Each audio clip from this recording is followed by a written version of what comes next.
muy difícil explicar No, Argentina, no, pero a ver, pero mi idea no es explicarla muchas veces, sino aumentar la confusión para preparar a la gente para entrar, porque esto es, no, no, pero hablando en serio, ahora sí que no estamos en el aire, lo puedo decir. dentro de pocas semanas, en este mes de octubre, más concretamente el próximo 22, se celebrará en la República Argentina la primera vuelta electoral con miras al cambio de gobierno que asumirá el próximo 10 de diciembre. Para hablar de las perspectivas que abre este proceso electoral y político, tenemos mucho gusto en conversar en los próximos minutos con Ignacio Montes de Oca, Nacho Montes de Oca, como lo conocemos habitualmente y familiarmente en las redes sociales, un periodista argentino muy activo en las redes sociales, sobre todo en Twitter, en ex Twitter, y que, bueno, nos ha dado estos minutos. ¿Qué tal, Nacho? Bienvenido, muchas gracias. ¿Qué tal? Buenos días, muchas gracias por la invitación. Nacho, bueno, estamos ya en la recta final. Todas las encuestas han fallado con relación a las PASO, a las elecciones internas de los partidos políticos que tenían como objetivo elegir a los candidatos de cada una de las formaciones para esta primera vuelta electoral. De modo que no resulta fácil para situarse en el panorama político argentino tomar como punto de partida lo que están diciendo las encuestas en estos días. No sé si piensas igual. El resultado es una incógnita que se está resolviendo minuto a minuto. La Argentina tiene una particularidad y es que, eh, como decía el tiempo es relativo y Ujú. quizás para otros países en términos políticos un día dura un día, pero nosotros puede durar varias semanas un mismo día. El día de ayer hubo un escándalo de connotaciones tanto con el tema corrupción como con el tema farandulesco, cuando una de las principales figuras del peronismo bonaerense, que es la provincia más grande y es la que decide los votos, bueno, aparecieron unas imágenes de uno de los principales dirigentes con una modelo paseando por Ibiza, haciendo unos gastos estratosféricos, y esto puede modificar, aunque parezca increíble, un pequeño suceso puede modificar toda escala nacional, porque este dirigente es bonaerense, modifica las encuestas a nivel nacional. Pensemos que Buenos Aires es el 40% de los electores de todo el país. Y el que triunfa en Buenos Aires triunfa en el país, normalmente pasa esto. Pero esto pasó anoche, el evento en sí había sucedido en septiembre, pero ayer salieron a la luz estas fotos, y bueno, con esto de un día para el otro cambian las posibilidades del candidato oficialista que es Sergio Massa y le da más aire a Patricia Bullrich, que es de la oposición de la Alianza Cambiemos, y a Javier Milei, que están en busca de un remanente de votos que son los que van a definir o sea, hay un 30% de votos que todavía no fueron asignados respecto a las últimas elecciones primarias, y esto es lo que va a definir las elecciones. Y hay otro evento hoy, y es bueno que hayan llamado hoy, que es el debate presidencial. Como se dice ahora, disruptiva, como es Javier Milei, cuya popularidad se cimentó en apariciones televisivas, en programas de televisión, en tertulias, en entrevistas, con un estilo desde esta orilla del Plata, podríamos decir, extravagante, a veces se usa la palabra bizarro también, Sí, sí, sí, desde su claro. peinado hasta su forma de expresarse, etcétera. Pero, a diferencia de otros políticos tradicionales, llamémoslo así, haciendo mucho hincapié en conceptos económicos, en ideas que no son las habituales que manejan los dirigentes políticos, que suelen hablar de lugares comunes, frases hechas, justicia social, democracia, etcétera, etcétera.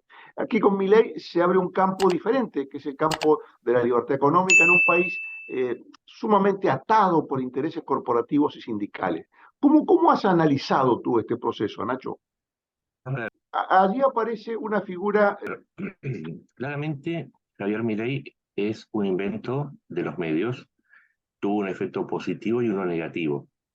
El efecto positivo es que rompió el debate, permitió incorporar las cuestiones del liberalismo, como es la iniciativa individual, cuestionar el gasto del Estado, algo que durante el peronismo es casi un dogma religioso, que el Estado tiene que gastar para que la Argentina salga de la crisis, para dinamizar su economía. Bueno, en este caso, si bien hay muchos liberales que lo venían diciendo, Milei tuvo una efectividad extrema. Es un hombre muy hábil para manejar los medios, pero también es un hombre puesto por los medios.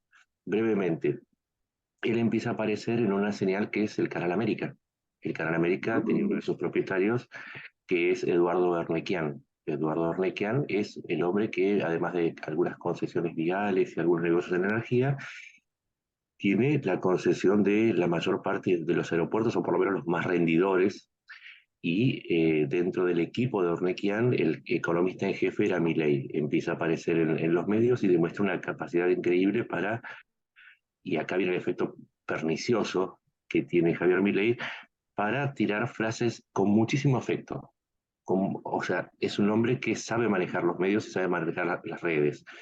Entonces empezó a tirar frases como, por ejemplo, hay que dolarizar, hay que permitir la libre portación de armas. Uno tiene que ser capaz de manejarse sin recursos del Estado, en un país donde el 43% de los recursos del Estado se van en la asistencia social, ¿no? Entonces, él sabe manejar donde la inseguridad está tocada de frente por esta idea de poder portar armas al estilo tejano.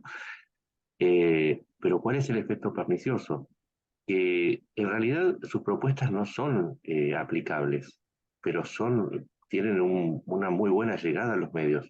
Entonces, abrió el debate, pero también lo precarizó, porque detrás, y acá viene el núcleo de la cuestión, detrás de ese facilismo, convocó un fanatismo muy fuerte entre sus seguidores y muy violento, muy extremadamente violento, a punto tal que personas moderadas como quien les habla recibe ataques por hacer cuestionamientos sencillos como que a la dolarización hace meses, cuando empezó a hablarse del tema, uno planteó cuestiones críticas como el faltante de dinero en efectivo, cómo se dispararía la pobreza y qué tan oportuno era dejar en manos del Tesoro de Estados Unidos el manejo del valor de la moneda de cada país, cuestionamientos reales sobre la pobreza en Panamá o en Ecuador, en donde se implementó, pero también la falta de apoyo legislativo. Entonces,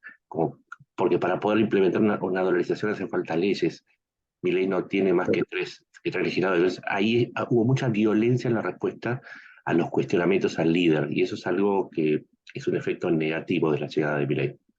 Claro, en la República Argentina eso no debería extrañar mucho porque mutatis mutandi, como decían los latinos, algo similar sucedía con Perón.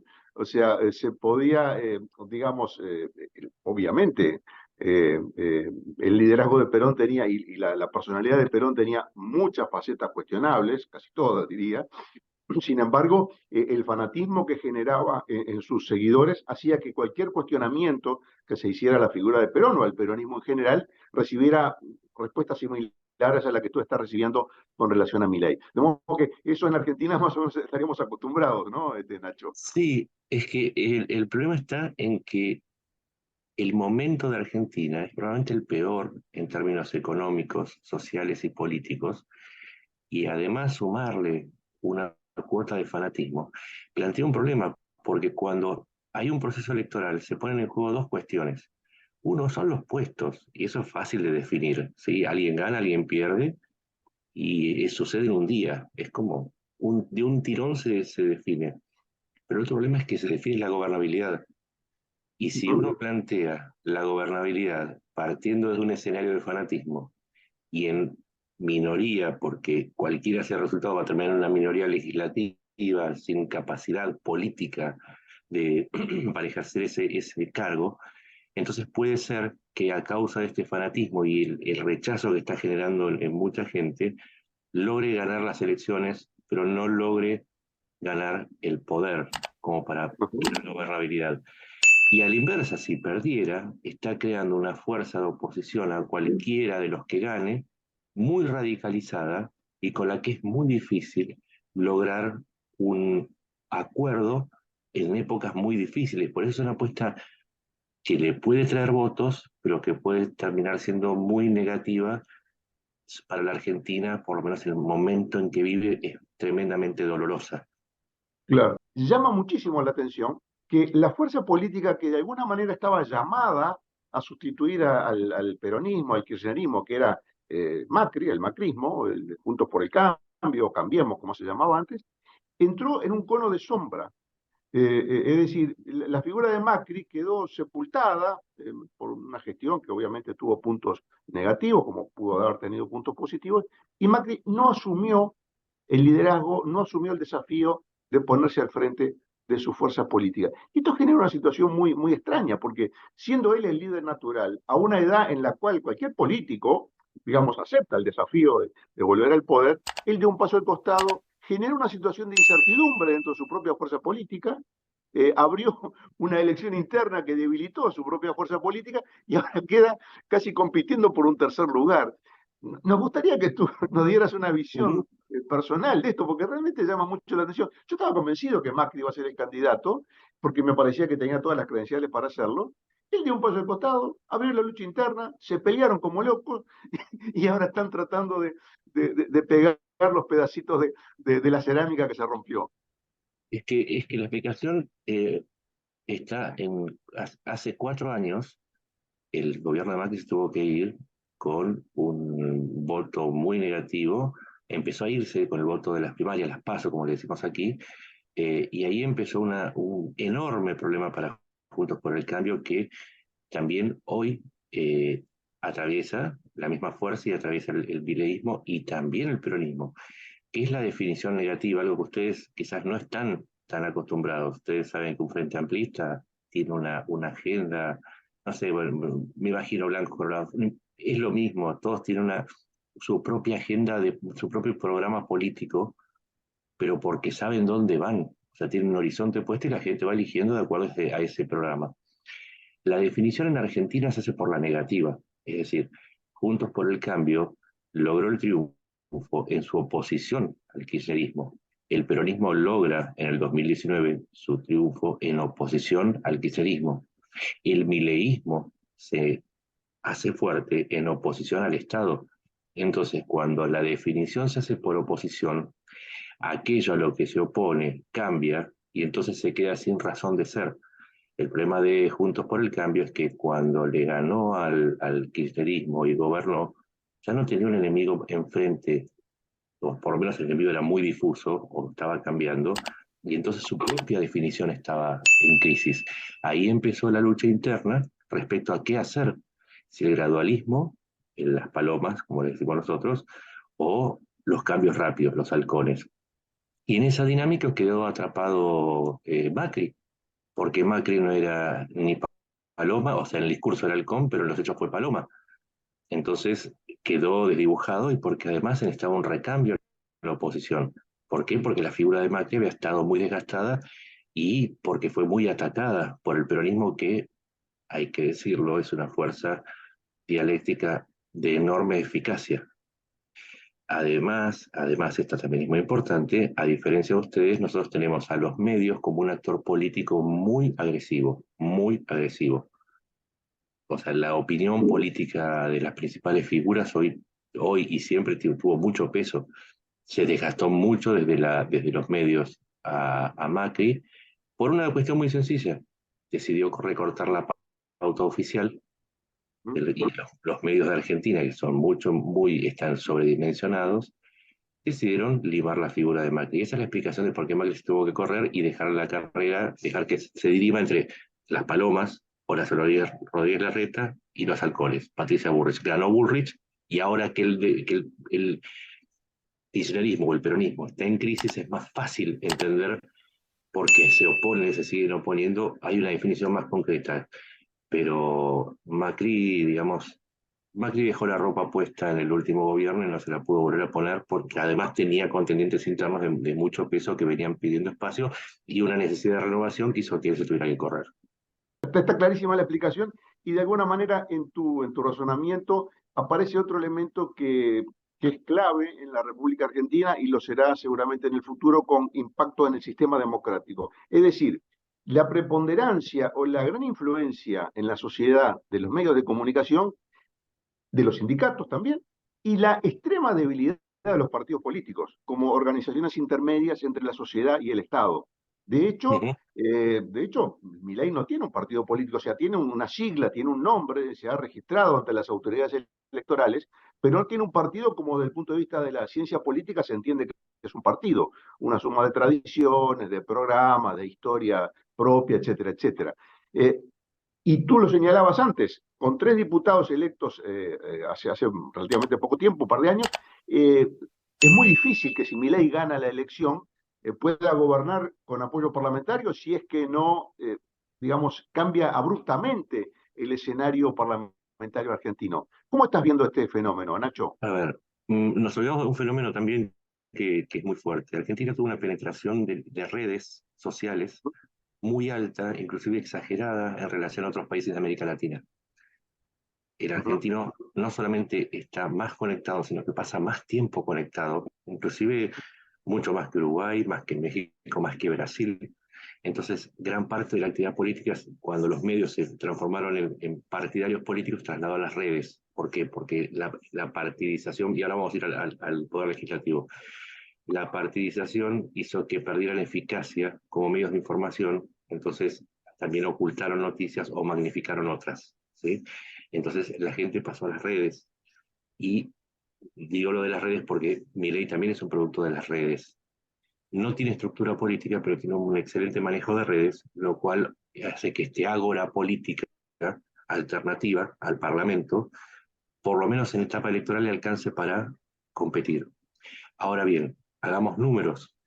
Si se repitieran los resultados de las primarias, y esto es un número clave, si se repitieran los resultados de las primarias con un 30% para cada uno de los contendientes, con la diferencia del más menos 2,31, o sea, es la diferencia entre el primero y el tercero, es sumamente equilibrado el número, no hubo ganadores en las PASO, este es otro invento de los medios, el gran ganador de las PASO. Llevarle un punto de diferencia, un punto 61 de diferencia no es triunfar, es empatar técnicamente. Si se dieran estos resultados, el Parlamento quedaría conformado con una mayoría de Juntos por el Cambio, porque ya viene sumando diputados y senadores. En diputados quedaría con cerca de 110 diputados sobre 257. Al peronismo le estarían quedando 85 u 87, y a Milei a lo sumo 37. Iban a ser 40, pero bajó su lista de diputados en Santiago del Estero, se la bajó el cacique político de esa provincia. Con estos números en diputados, no hay uno que tenga mayoría, pero hay uno que está más cerca de ser mayoría, con lo cual, Juntos por el Cambio no está tan mal. Esto uh digo -huh. por el efecto de los medios, porque también se fue ha llegado mucho el efecto de los medios argentinos. Si Milei es el que triunfa, ¿por qué Juntos por el Cambio quedaría como fuerza política, la mayor fuerza política en diputados? En senadores quedarían empatados el peronismo y el Juntos por el Cambio en cantidad de senadores, con una pequeña minoría que, pues, si se da este número, Milei obtendría 8 senadores, ¿sí? Sobre 72, o sea, llegaría a ser un 12%. Y después las Uh dos -huh. fuerzas que quedarían, sacando las fuerzas provinciales que tienen algunos senadores, quedarían más o menos empatados el peronismo y Juntos por el Cambio. De manera que no hay ningún escenario positivo ni para Milei ni para el peronismo, y el que estaría dominando el proceso legislativo es Juntos por el Cambio. Por eso Uh digo, -huh. ese es el efecto. Y una cuestión más. Eh, Hoy Juntos por el Cambio tiene 10 de 23 gobernaciones, más Ciudad de Buenos Aires. Es la fuerza con mayor cantidad de gobernadores y las proyecciones indican que va a quedarse con 13 provincias. Es Uh decir, -huh. ustedes fíjense lo que es el efecto mediático. Hay una fuerza que hasta hoy obtuvo en las elecciones a gobernadores, donde sí se elige algo, en la primaria no se elige, se opina, es una elección primaria. Se definen internas, pero de una manera muy estrafalaria que nos llevaría una hora contarlo. Pero en las elecciones donde hubo algo en juego, que es en las elecciones de gobernadores, que ya hubo 13, perdón, el que más votos recolectó hasta ahora es Juntos por el Cambio.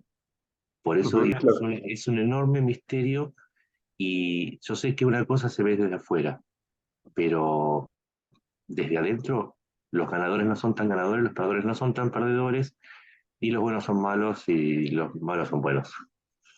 Partiendo Pero ojo con los espejismos, ¿eh? Claro, Argentina. de ese concepto que es muy gráfico, De todas maneras, hay una lógica detrás de todo este proceso que tú has señalado, al cual le has puesto números. Hay una lógica que se deriva del desgaste del poder natural de cualquier gobierno, con el agregado del elemento de corrupción escandalosa, del cual este dirigente de la provincia de Buenos Aires, Insaurralde, es el ejemplo último, pero uno podría hacer una colección muy divertida de ejemplos en los cuales la corrupción no tiene límites, alcanza niveles Es increíbles rampante, en sí, un sí. país como Argentina. Sí, es una cosa increíble y grotesco, además de increíble. Pero dentro de esa lógica, uno tiende a pensar que en política, al final de todo, siempre hay también una lógica como la hay en el fútbol. Uno puede perder un partido, pero realmente el campeonato lo gana el mejor equipo, digamos, el que hizo mejor las cosas. Lo mismo con un mundial. O sea, hay una lógica en la República Argentina, y es que el peronismo va a ser en esta ocasión desplazado del poder. Eso me parece que no podría haber dos opiniones más allá de los matices que tú has señalado. Pero analizando todos los elementos, tendríamos que llegar a esa conclusión lógica. Ahora bien, No. no, bueno, pero permítame que ponga ese escenario, porque si no, tengo que ir al psiquiatra después de esta Yo te lo entrevista. simplifico después. No, pero voy a lo siguiente. Da la impresión, digamos, que la oposición en su conjunto tiene todas las cartas como para hacerse del gobierno en el próximo periodo. Yo sé que tú estás escéptico con relación a esa posibilidad, pero permítame que lo plantee desde ese punto de vista. Desde ese punto de vista, entonces, ¿cuál es el margen, además teniendo como árbitro en un balotaje, en un eventual balotaje entre Milei y Bullrich, teniendo como árbitro al peronismo? ¿Tú para dónde crees que la balanza peronista se inclinaría? Para mi ley. Porque acá está la cuestión. Esto es hay que ser muy certeros. Eh, por eso dije antes que la política argentina se define por oposiciones. El argentino vota mucho para sacar a tal, no para poner a tal. Eso es importante entenderlo. En un escenario en donde estén, pero antes de llegar al escenario, hay una jugada en el peronismo que puede hacer que se quede y que gane masa a pesar de todo el desastre que económico y todos los escándalos, y tiene que ver con Milei. Milei eligió tomar por cantera de datos, de votos, a Juntos por el Cambio, lo eligió como enemigo. Al haberlo elegido como enemigo privilegiado, a Milei no le importa si los escándalos de corrupción. Ayer mismo su aparato estaba atacando a Juntos por el Cambio en lugar de atacar a Insaurralde y aprovechar la debilidad del gobierno para sacarle votos. Entonces, ¿cuál es el problema que plantea esto? Que esta es una jugada del peronismo que es muy inteligente. De alguna manera pactaron, y no hay ninguna duda, no hay absolutamente ninguna duda, que pactaron entre Massa y Milei para atacar a Juntos por el Cambio la figura de Patricia Bullrich, para tratar de disputarse entre ellos el balotaje. El tema está en que si la gente que vota Juntos por el Cambio tiene que elegir entre la persona que lo estuvo atacando o estuvo atacando su opción durante meses y volver a votar el peronismo, lo mínimo que haría es no votar, o por lo menos sería tan difusa o tan confusa la elección, que es muy probable que en esa disyuntiva el aparato peronista prevalezca sobre Milei. En ese escenario, la última esperanza de Massa es oponerse a Milei y ganarle.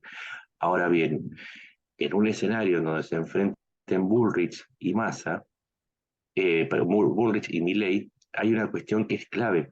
Milei propone acabar con el Estado. Milei propone terminar, disminuirlo, disminuir los cargos políticos, disminuir las becas, disminuir los subsidios. Y en el peronismo, el núcleo, y es una de las 20 verdades peronistas, el núcleo es el Estado. Se organiza a través de un partido y un Estado fuerte, un Estado presente, como le dicen.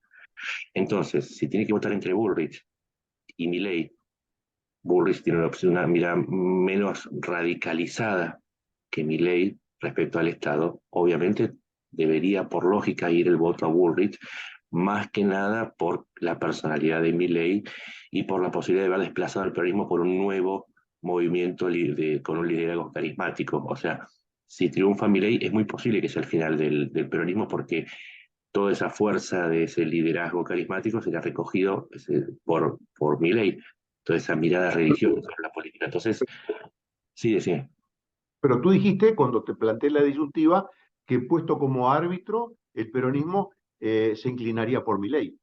Claro, pero es que lo que digo es que en la primera opción estaría siendo un árbitro interesado, sería un árbitro interesado en que el tercer escenario es un escenario entre Bullrich y Massa, donde ninguna medición le da ninguna posibilidad, así de mínima, a Massa frente a Bullrich. Entonces lo que le conviene al peronismo es jugar, hacer crecer a Milei, polarizando entre Milei y Massa, para que en definitiva tener alguna posibilidad en una segunda vuelta y poder, con un voto debilitado de Juntos por el Cambio, porque ninguna de las opciones es factible, tratar de jugar el aparato peronista contra las redes de Milei. Y en ese Claro, sentido sí tiene posibilidad de ganar. Puede ganar el peronismo, pero ¿eh? Ojo. claro, pero yo el escenario que te ponía era balotaje Milei Bullrich Bueno, y el ahora vamos a ese peronismo escenario. como árbitro. Vamos a ese escenario. Si los dos se enfrentan, la propuesta antiestado de Milei es mucho más fuerte para refractar o para rechazar el voto peronista que la propuesta de Bullrich. En ese escenario, y esto lo dan las mediciones serias, no las que circulan en los medios, las encuestas dicen que en ese escenario Bullrich tiene más posibilidades que Milei, porque traccionaría gran parte de ese voto peronista. Te lo voy a poner en términos muy simples, para que lo entienda la gente un poco mejor. Lo que se plantea son tres opciones, ¿sí? Miedo, enojo y tradición, donde el miedo representa Juntos por el Cambio, ¿sí? El miedo a lo que se viene. El enojo por lo que pasa representa a Milei, es el voto enojo. Y el voto tradicional es el peronismo. Es, como decía Rucci, general, usted nos pide que votemos una escoba y votamos una escoba. El peronismo, si te dice que hay que votar para acá, vota para acá, no importa quién sea. Entonces, si la situación se sigue degenerando en Argentina, hay que ver si la gente, ahí respondo a tu pregunta, va a preferir votar a partir del miedo una opción más razonable o frente al enojo, decir que se vaya todo al diablo, votemos a mi ley. La opción lógica, lo que indican las encuestas, es que hay más miedo que enojo. ¿Por qué? Y acá es la otra cuestión que es crucial para entender a la Argentina. Uno puede expresar el miedo a través de las PASO. En las PASO uno expresa porque no tiene, al ser una primaria, no tiene consecuencias. O sea, yo puedo expresar mi enojo en las PASO porque no se elige nada, porque son primarias. Ahora, cuando tengo que elegir quién me va a gobernar en los próximos 4 años, es más probable que actúe por miedo, con cautela, sobre todo si uno tiene hijos, si tiene propiedades, si tiene una empresa.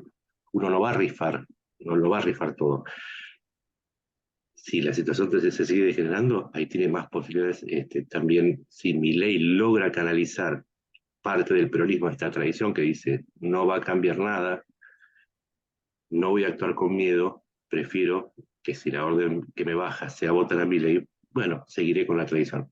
En este juego de miedo, enojo y tradición es donde se va a definir. Ahora, ¿quién va a capitalizarlo? Después de todo lo que dijimos y todas las cifras que tiramos, nadie lo sabe. Nadie lo sabe.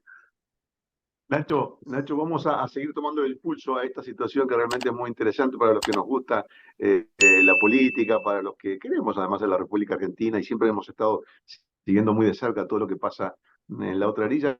Vamos a seguirlo haciendo contigo, si tú nos lo permites, después de la primera Cuando vuelta. quieran. Después de la primera vuelta, hacer una puesta a punto, ya con los números más decantados, porque ahí sí el balotaje va con los números de la primera vuelta, pasado esa descarga emocional de las PASO, quizás ya haya un horizonte donde el tema económico seguramente va a ser el prioritario. Sí, déjame una última reflexión.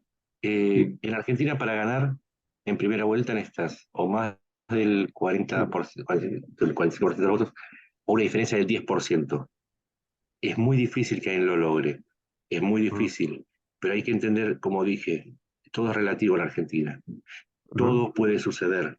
Pues todo puede suceder. Así que vos me decís, hablamos cuando haya segunda vuelta. Es Capaz que no hay. probable, es que en Argentina todo es posible. Lo que no Bueno, sabemos es la probabilidad de que suceda cada cosa. Así que sí, después de las primeras elecciones, si querés, volvemos a hablar. Yo con gusto siempre estoy dispuesto. Aparte, eh, tengo mi corazón puesto en Uruguay, donde también pasó un tiempo, mis ancestros pasaron un tiempo perseguidos por Rosas. Así que tengo mi corazón oriental y me sé el himno oriental, lo puedo cantar. Eh, pero lo que digo es, yo con gusto, muy pero bien. en 2 días puede cambiar Todo todo. puede pasar. Nacho, nos seguimos viendo en las redes. Como siempre, Dale, te seguimos mucho por aquí y tienes muchos amigos en Uruguay. Muchas gracias, hasta muy pronto, Nacho. Muchas gracias. muchas gracias a ustedes.